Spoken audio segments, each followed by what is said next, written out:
What is up, you guys? It's your boy John here from Puma Plow. How's everybody doing? Thank you guys so much for clicking on the farm video today, and welcome to another hot day here at the farm. So you can see right behind me, I'm up here next to the shed, sitting in the shade for just a second so I can talk to you guys. Obviously it's later in the day already, but you guys don't know that, so why did I even say it? I don't know. I'm not totally sure. But it's a little later in the day. I've been working like crazy today. It's super hot and steamy here. Earlier today, what did we do? We put a saw together last week / this week. So you guys are gonna get to go watch that, and then we'll see what else we get into. So catch you in a minute. Alrighty guys, what is up? It's your boy John, the voiceover guy. It is time to unbox / put together our new metal cutting bandsaw. This is something we've been wanting for a while down at the farm. We have a hacksaw, we have a power hacksaw, but sometimes you just want more precision cuts, so that's where this saw comes in.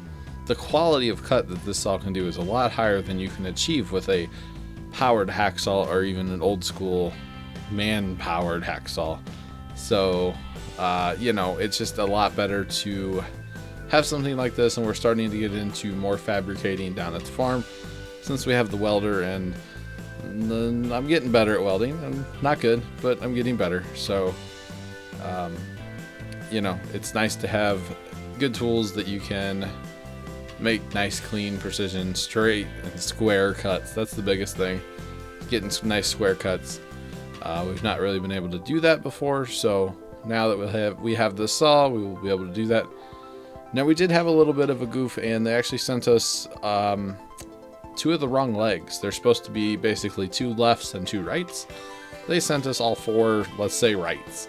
I don't know which side they were actually, if they were left or rights, but there was a slight goof, and we got it straightened out. No big deal. No harm, no foul. Just we couldn't put it together the first day that we had it down there. So it was a little disappointing, but we were still able to use it the first day. We just put it on this bench here that we made out of just 2 sawhorses and a piece of OSB. So you can see here, putting the leg frame together, and this thing does not sit very high off the ground. I would actually like it to sit another foot or so up off the ground, but that's just the way these things are designed. There's pretty much all of them are like that. They're kind of low to the ground. This one does have wheels and a handle. We did not put the wheels on, or the handle on, or actually the handle is on. We did not put the wheels on because our shed floor is dirt. We felt like the wheels would not be a good option in the shed floor, or in the shed. And if we put wheels on the saw, which we probably will because the saw is very heavy to moving it around, we will put something bigger and probably pneumatic on there, just to give it a little, just to make it a little easier. It's going to be really hard to move around with the little tiny wheels. For right now, like I said, we didn't put them on there. If we need to move it, we can just lift it. So not a huge deal. We did get this at Northern Tool. If you guys want to check it out, I'll put a link down in the description to the saw on Northern Tool's website. I like it. It's not, the top quality tier tool, but you know what? It's a good tool, and we'll have it for a long time down there because we really won't use it a ton. We're not down there every single day fabricating or anything. It's just for those times where it's like, hey, we need to make a really good, clean, precision cut here. So yeah, when we bought the thing, the guy at Northern Tool told us that it was going to take us forever and ever to put it together. Really wasn't that bad. And this is what we had to do to put the legs on, was actually lay the saw on its side. We thought about hanging the saw, but we went with laying it on its side, and it worked pretty good to put the legs on. So let's get into some cutting. So kind of jump back in time here to the first day we had it down there when we did not have the right legs. That's why it's sitting on the OSB again. But you can see here, I'm actually cutting PVC pipe. Now, before you guys explode at me in the comments to go, why are you cutting PVC pipe with a metal cutting bandsaw? You can use this to cut metal or wood or PVC pipe. And in this case, we needed a little sliver of PVC pipe for a project we were working on that I didn't film. Not a big deal, but we needed some little shims made out of PVC pipe, basically. And to cut this before, we would use our chop saw. And when you cut little slivers of pipe with a chop saw, they go flying, and it's very dangerous actually. So with this, you can see here, it's a nice clean square cut, you know, and you just have to clean up the little burr and the piece doesn't go flying or anything, and it's nice and safe and whatnot. Now we're cutting some, I think this is 3/4 inch steel rod, solid rod. It's not pipe, it's rod, and nice arms in the shot. But I did speed this footage up a little bit so it does not cut this fast.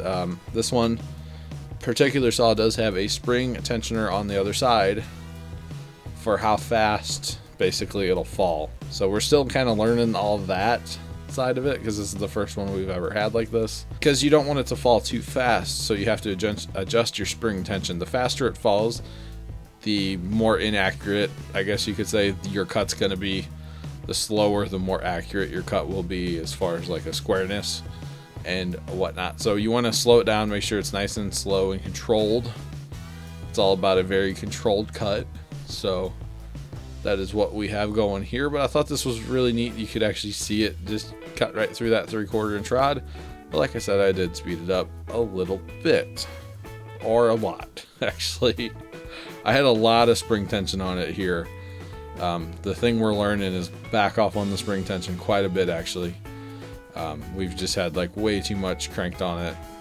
I mean, it's one thing if you're trying to cut like, you know, PVC pipe or something that's relatively soft, you need more spring so it doesn't just like eat through it right away. But this is working quite well. It is pretty awesome. It's got a 3/4 horse, 120 volt motor.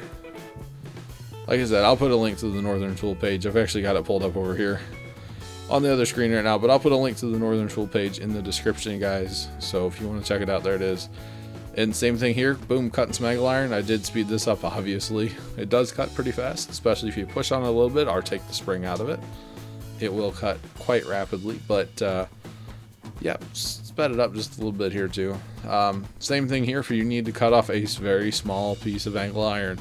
It's hard to do that and make it nice and square and everything with a regular power hacksaw, one that you hold, or even an old school hacksaw, or, you know, really this replaces a metal chop saw for us. We have a metal chop saw, a really nice DeWalt one, but it is so loud and your cuts are not the best, and we always have problems for some reason. We have 20 amp breakers in the shed down here, but for some reason that saw will trip our breakers every single time we use it.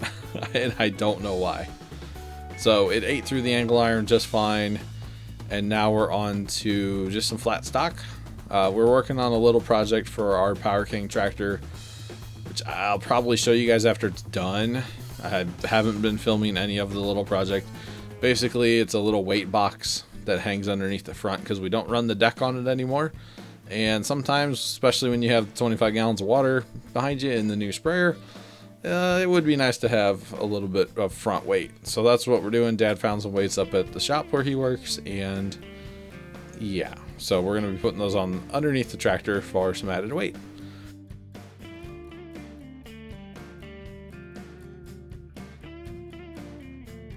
Alright, so now we are out in the old wheat field here where they have combined the wheat, and like I said in the previous video, it was 123 bushel to the acre wheat. Really, really good wheat. Probably the best wheat you'll ever hear of. If you guys have had better wheat, let me know in the comments. I'm actually really interested in that. Or what was your wheat this year? There's a lot of you guys that are farmers, and let me know, what was your winter wheat this year? But as you can see, they have planted beans in 20-inch rows with a giant planter that they use just for beans. And they went down there after we got like 2 little rain showers and planted them, and then they got like 4 or 5 inches of rain on top. It's not necessarily ideal, but you know what? It worked. They got a really good stand on their beans, and they're growing rapidly right now, actually. So they should make pretty good bean crop. We've had more rain since then, actually, too. So it should be pretty good. Now, I put this clip of footage in here just for my dad, basically. He went down and sprayed around some of the telephone poles, and he actually went down there and mowed, but somehow I lost that footage. I had drone footage of him down around these telephone poles mowing. These are the telephone poles that supply our electricity at the farm.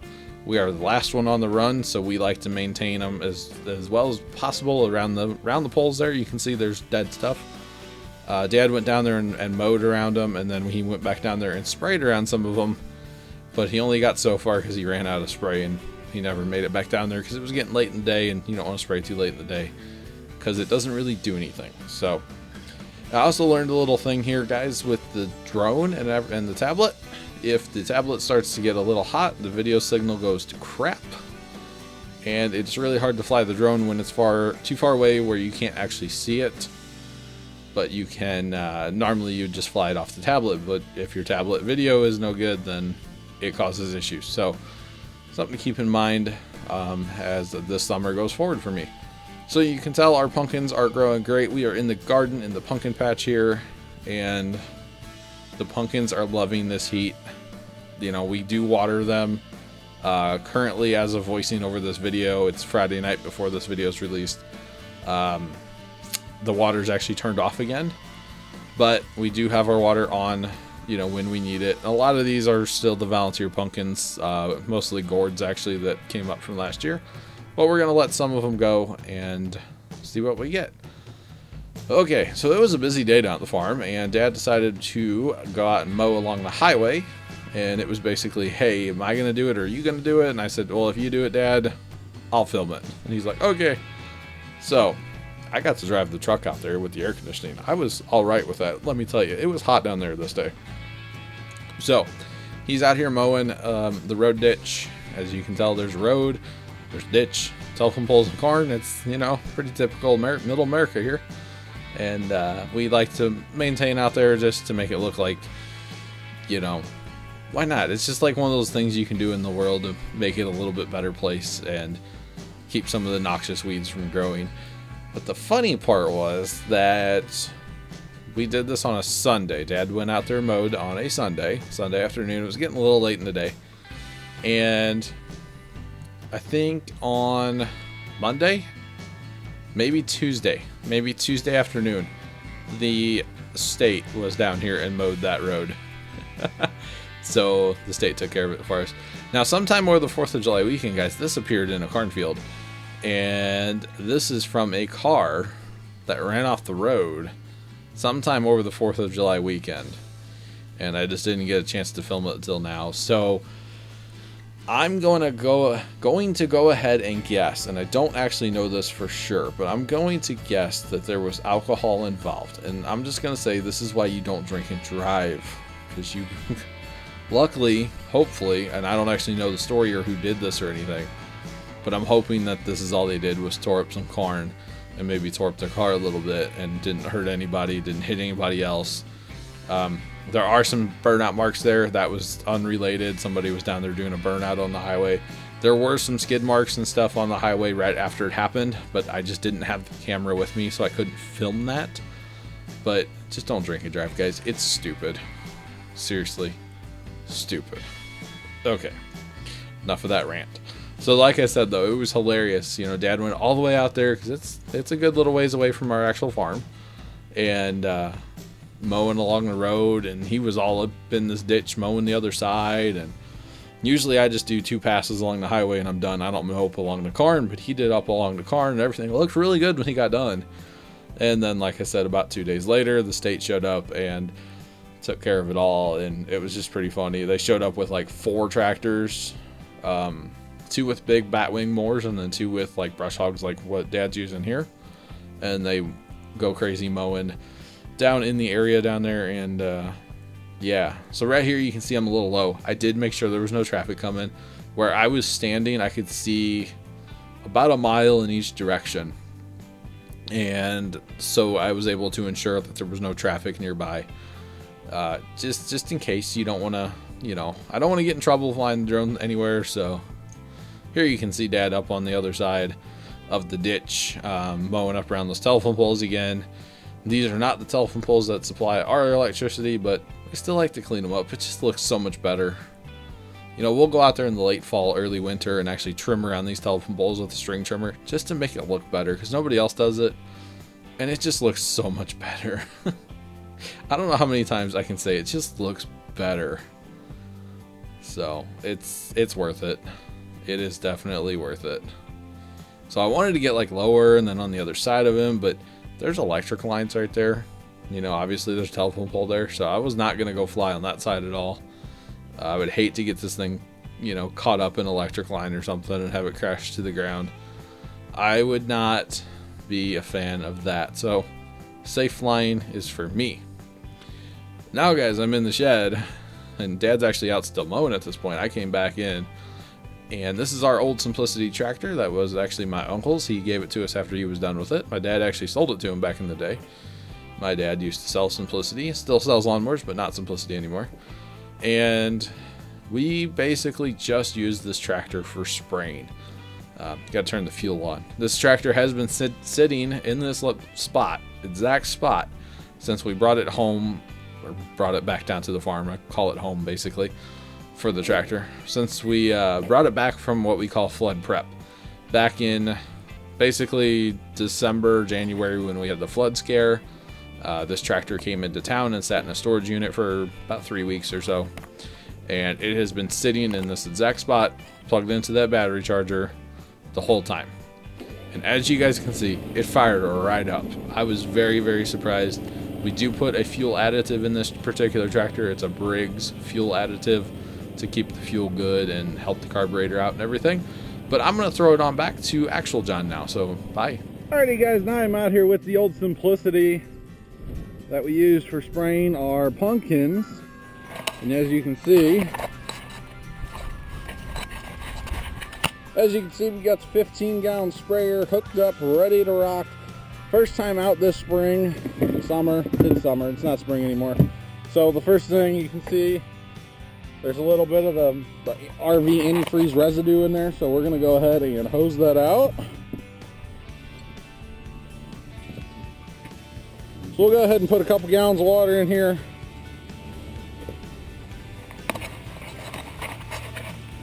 And run a little bit of it through just to kind of get rid of any of that old crap from before.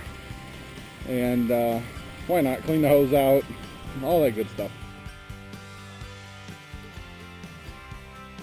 Now you can tell it's nice clean water, so we're going to go ahead and put 15 gallons in here. 15 gallons of water, and then today we're going to be using 7, hang on, wait for it, 7, that's what we're using today. There are different brands of bug spray out there. We will be using a couple different ones throughout the summer on the pumpkins, because otherwise it seems like the bugs get a little resistant. And yes, I fix my glasses a lot, but it seems like the bugs get a little resistant sometimes, so you got to change it up every once in a while. And there are lots of bugs out there right now. This is actually going to be the first time we've sprayed the pumpkins this year, so it is time. All right, so from here out, you guys are going to jump on my head now, and watch what I'm doing. Jump on the awesome straw hat. Oh, and real quick, while I'm filling the sprayer, I wanted to say, if you guys want this straw hat, we got them at Walmart last year. They weren't very expensive. Last year or 2 years ago. I think we got some last year too. I think this one came from 2 years ago. We got some more last year. So check out Walmart. That's where we got them. That's all I can tell you. Boy, this 15 gallons fills up in a hurry. I'm used to filling the 25 gallon sprayer, so this is nothing. I'm gonna go ahead and stop it. We're at 15 already. Actually a little bit over, but that's okay. I will account for that when I measure my chemical. Oh, and if you guys are ever wondering what this concrete is here in front of me, this is the old chicken house. This is where the chicken house way back in the day used to be. That's a stack of concrete blocks, and that's the biggest rock we've ever pulled out of the garden. Hopefully you guys can see that. I don't even know how to describe how big it is. Should get a tape measure out here sometime and measure it for you guys. But it is massive. Massive. We were plowing the garden back there where the barn used to be. And I think Dad was plowing. Yeah, Dad was plowing with our 314 Massey Harris Ferguson plow. And all of a sudden the tractor stopped, and I go over there and I was like, what? And he goes, I hit something. I was like, okay. So he backed up, and I start poking around with a pitchfork is what we'd usually use, because you know you can spade it in the ground, popped the rocks right up, but I'm like, oh, pitchfork's not gonna work. So I think I had to go get a shovel, and then I rolled it into the bucket of the tractor. All the other rocks and stuff that we've pulled out of the garden over the years, we have gotten rid of, but that one's gonna be here forever. That's awesome. That thing is massive and crazy. I guess it was part of, maybe there was a post sitting on it eventually, or once upon a time from the barn. I don't know. I mean, the problem is, who knows? Because it's been there. All right, the cool thing about this spray is it has the little measuring thing on top. So this is at 1 ounce per gallon. And the little measure holds roughly 3 ounces. So there's for 3 gallons. There's for 6 gallons. And no, I'm not counting using my fingers. Steffi Marie's gonna yell at me. Oh no. Love that sound. There's 9 gallons. There's 12.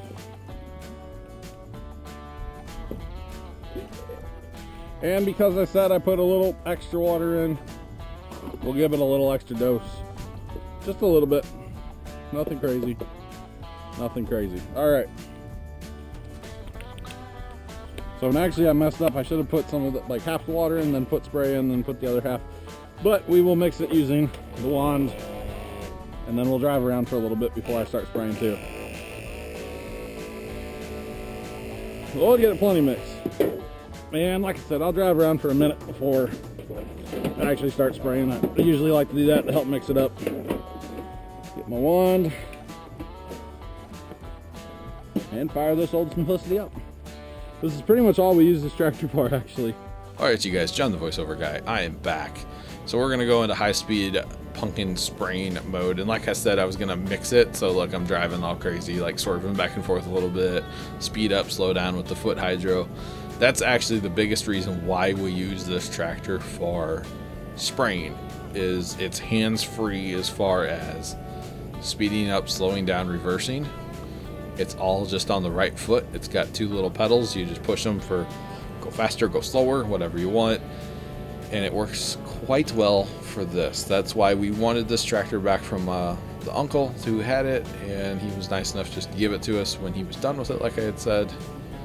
And the first thing we did was take the mower deck off because we weren't going to use it with having the laser down there. We just didn't need it. As you guys can see, the pumpkins, mostly volunteer gourds, like I said earlier in the drone part, are doing quite well. They are all about this heat, and they're not actually getting any water because we only water what we planted in the center of the patch. So guys, if you like this video, please hit that like and subscribe for more. And until next time, I'm your boy John from Puma Plow. Thanks for watching. Toodles.